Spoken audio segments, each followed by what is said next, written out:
أعوذ بالله من الشيطان الرجيم بسم الله الرحمن الرحيم والصلاة والسلام على خاتم النبيين محمد مصطفى صلى الله عليه وعلى آله وأصحابه أجمعين. اللهم لا علم لنا إلا ما علمتنا إنك أنت العليم الحكيم. اللهم أرنا الحق حقا وارزقنا اتباعه وأرنا الباطل باطلا وارزقنا اجتنابه. رب اشرح لي صدری ويسر لي امری واحلل عقدۃ من لسانی یفقہوا قولی. اما بعد، میرے محترم بزرگوں، دوستوں، قابل احترام میری بہنوں، بیٹیوں اور امت مسلمہ کے چمکتے ستاروں، میرے عزیز نوجوانوں، میں آپ لوگوں کی خدمت میں ہمارے اور آپ کے آقا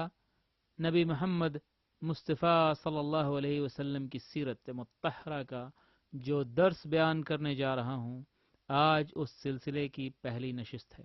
واضح رہے دوستوں کہ یہ دروس آپ کو کائنات کی عظیم ترین تاریخ اور محسن انسانیت رحمت للعالمین محمد مصطفیٰ صلی اللہ علیہ وسلم کی اطہر شخصیت سے متعارف کرائیں گے. ان دروس کا مقصد مسلمین کو صرف ان کے دین یا نبی کریم صلی اللہ علیہ وسلم کی ذات مبارک سے آشنا کرانا نہیں ہے، بلکہ اسلامی تاریخ کے مختلف پہلوؤں سے روشناس کرانا بھی ہے، جس کے بے شمار فائدے ہیں. اور سب سے اہم بات اس میں یہ ہے کہ سیرت نبی صلی اللہ علیہ وسلم کے مکمل علم کے بغیر کوئی بھی مسلم قرآن مجید کو پوری طرح نہیں سمجھ سکتا ہے. قرآن پاک کی بے شمار آیات کو اس وقت تک پوری طرح سمجھا نہیں جا سکتا ہے جب تک ان آیات کے اسباب نزول کی طرف توجہ نہ کی جائے، اور بلا شبہ ان کے اسباب نزول نبی کریم صلی اللہ علیہ وسلم کی سیرت مبارکہ سے وابستہ ہیں. دوستوں، جب میں نے نبی کریم صلی اللہ علیہ وسلم کی سیرت مبارکہ پر غور کرنا شروع کیا تو جیسے ایک لامتناہی سمندر میرے سامنے کھل گیا، اور میرے آقا صلی اللہ علیہ وسلم کی سیرت کے بے شمار پہلو مجھے ان کے جانثاروں کی زندگیوں میں دکھائی دینے لگے. کبھی ابوبکر صدیق رضی اللہ تعالیٰ عنہ کی دوستی میں، تو کبھی عمر رضی اللہ تعالیٰ عنہ کی فراست میں، عثمان غنی رضی اللہ تعالیٰ عنہ کی حیا میں، تو کبھی حیدر کرار علی ابن ابو طالب رضی اللہ تعالیٰ عنہ کی جانثاری میں، کبھی حمزہ کی شہادت میں، تو کبھی طلحہ اور زبیر کی شجاعت میں، عمرو بن العاص کی ذہانت میں، تو کبھی حسان ابن ثابت کی شاعری میں، قعقاع کے ضرب میں، تو کبھی عمر بن عبدالعزیز کی عدالت میں، ابو ہریرہ کے فقر و فاقہ میں، تو کبھی اویس القرنی کی خدمت والدین میں، صلاح الدین ایوبی کی فتح میں، تو کبھی محمد الفاتح کے بے پناہ ثابت قدمی میں، امام ابو حنیفہ، امام مالک، امام شافعی اور امام احمد بن حنبل کے فقہ اور اصولوں میں، تو کبھی امام بخاری، امام ترمذی، امام ابو داود اور امام مسلم کی جمع کردہ حدیثوں میں، ابن سینا، ابن فرناس، ابن حیثم، جابر بن حیان الخوارزمی اور جعفر صادق کے علمی انکشافات میں، تو کبھی ابن تیمیہ، احمد سرہندی، شاہ ولی اللہ، سید قطب، حسن البنا اور ابو الحسن ندوی کی تحریروں میں، علامہ اقبال اور کلیم احمد عاجز کے پرسوز نظموں میں، تو کبھی الیاس کاندھلوی کے گشت اور ابوالعلا مودودی کی ذہانت میں، احمد رضا کی دل فریختگی میں، تو کبھی طاہر القادری کے خوابوں میں، عبداللہ ابن بیہ، تقی الدین ہلالی، سہیل اجورہ کی دعوت اسلامی میں، تو کبھی احمد دیدات اور ذاکر نائک کے مناظروں میں، بن باز اور سلمان العودہ کے فتووں میں، تو کبھی عبد الرحمن السدیس، مشاری الافاسی، ابو بکر شقری اور عبد الباسط عبد الصمد کی قراءت میں، کبھی عدنان ابراہیم، محمد اسد، مفتی مینک، طارق رمضان، عبداللہ نفیسی، طارق السویدان، حمزہ یوسف، نعمان علی خان، بھائی عمران اور عمر سلیمان کے خطبوں میں، کبھی ابن جریر الطبری، ابن العربی، ابن جوزی، فخر الدین رازی، سیوطی، ابن کثیر، ثناء اللہ پانی پتی، انور شاہ کشمیری، محمد متولی الشعراوی، بسام الجرار اور اسرار احمد کی تفسیروں میں، کبھی سعد کاندھلوی کی اجتماعی دعاؤں میں، طارق جمیل کے پرنور بیانات میں، خادم حسین رضوی کی جد و جہد میں، تو کبھی ارشد مدنی اور محمود مدنی کی جمعیت میں، علیم الدین اور افضل کی شہادت میں، کبھی میلکم ایکس کی انقلابی تقریروں میں، تو کبھی خبیب، نور ماگومدوف کے فیصلہ کن گھونسوں میں، اور اس سرزمین پر علوم ربانی کے حصول اور حق کے نفاذ کی جد و جہد کر رہے طالبان اور طالبات کی سرگرمیوں میں، ابوالکلام کی دفاعی میزائلوں میں، تو کبھی عبدالقادر کی ایٹمی تحقیقات میں، ان تمام جانثاروں کی کوششوں میں مجھے کہیں نہ کہیں رسول اکرم صلی اللہ علیہ وسلم کی سیرت کی جھلک صاف نظر آتی ہے۔ جی ہاں، ہمارے اور آپ کے اسی آقا سرور کائنات محمد مصطفیٰ صلی اللہ علیہ وسلم کی سیرت کا درس آپ کے سامنے پیش کروں گا، کہ جس کا ذکر زمین و آسمان کی ہر مخلوق کی زبان کی لذت ہے۔ وَرَفَعْنَا لَكَ ذِكْرَكَ، صدق اللہ العظیم۔ یوں تو سیرت النبی صلی اللہ علیہ وسلم کے دروس کا یہ سلسلہ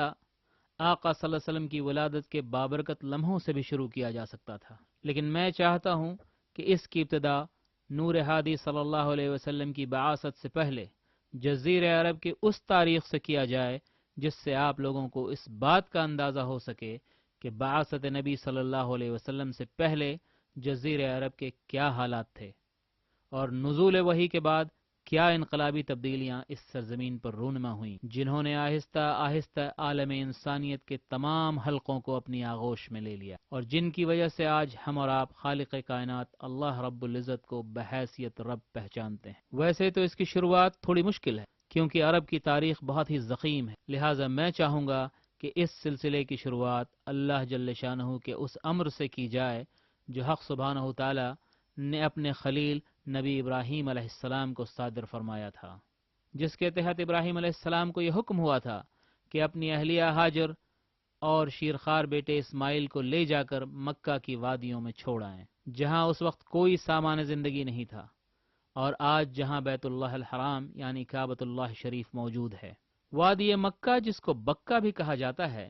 اس وقت ایک سنسان بیابان جگہ تھی، نہ وہاں کوئی بشر تھا، نہ کوئی شجر، نہ سایہ، نہ دالان، نہ پانی کی ایک بوند، نہ چرند، نہ پرند، بلکہ صرف کالے پتھروں اور سیاہ ہولناک پہاڑیوں سے گھرا ایک خوفناک مقام تھا۔ چنانچہ حضرت ابراہیم علیہ السلام اللہ کے حکم سے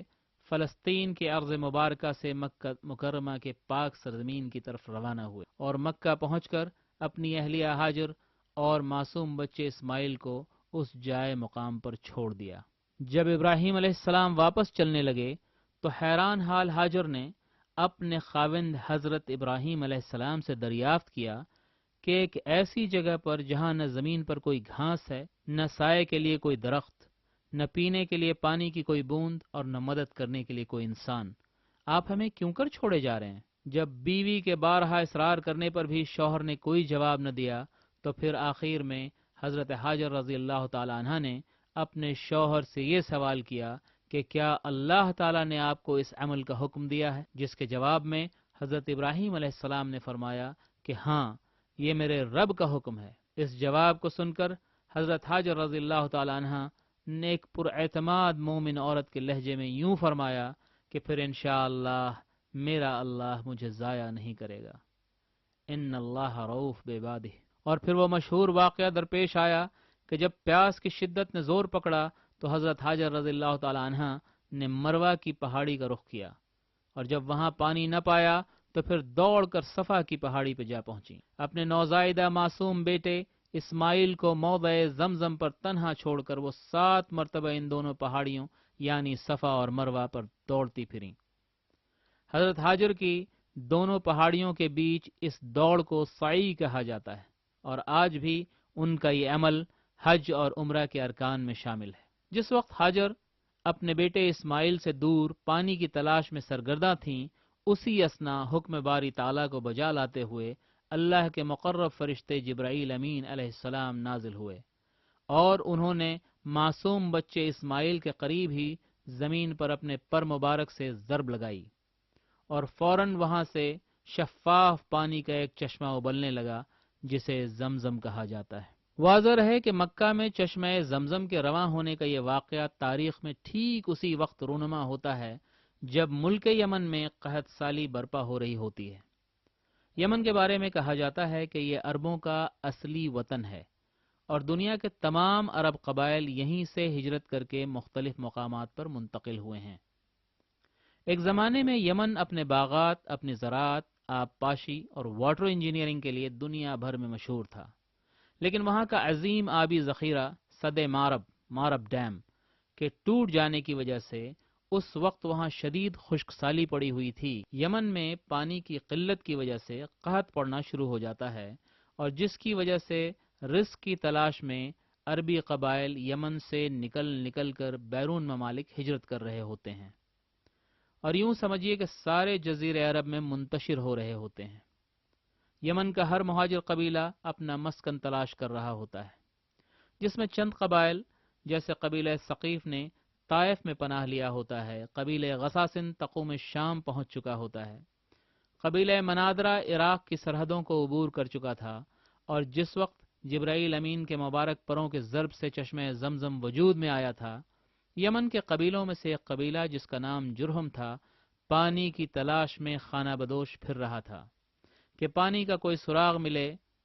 تو اس کے گرد سکونت پذیر ہوں، اور اتفاقاً یہ قبیلہ مکہ کے قریب سے ہی گزر رہا تھا،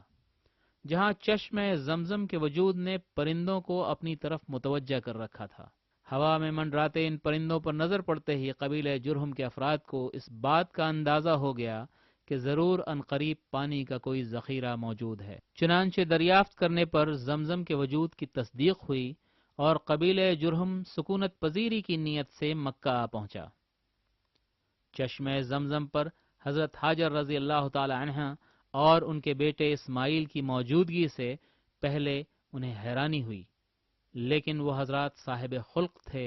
بجائے حملہ آور ہونے کے انہوں نے حضرت حاجر سے پانی کے استعمال کی اجازت لی، اور زمزم کو ماں بیٹے کا ملک قرار دیتے ہوئے پانی کے استعمال کے بدلے میں اجرت دینے کا معاملہ طے کیا، اور اس طرح اللہ رب العزت نے حضرت حاجر رضی اللہ تعالی عنہ اور ان کے بیٹے اسماعیل کے لیے چشمہ زمزم کو ان کے لیے مصدر رزق بنا دیا، اور بے شک اللہ جو چاہتا ہے کرتا ہے۔ سبحان اللہ۔ سیرت نبی صلی اللہ علیہ وسلم کے سلسلے دروس کی دوسری نشست جلد ہی پیش کی جائے گی۔ جزاک اللہ خیر لحسن الاستماع، وما علینا الا البلاغ، وآخر الدعوانا والحمد للہ رب العالمین۔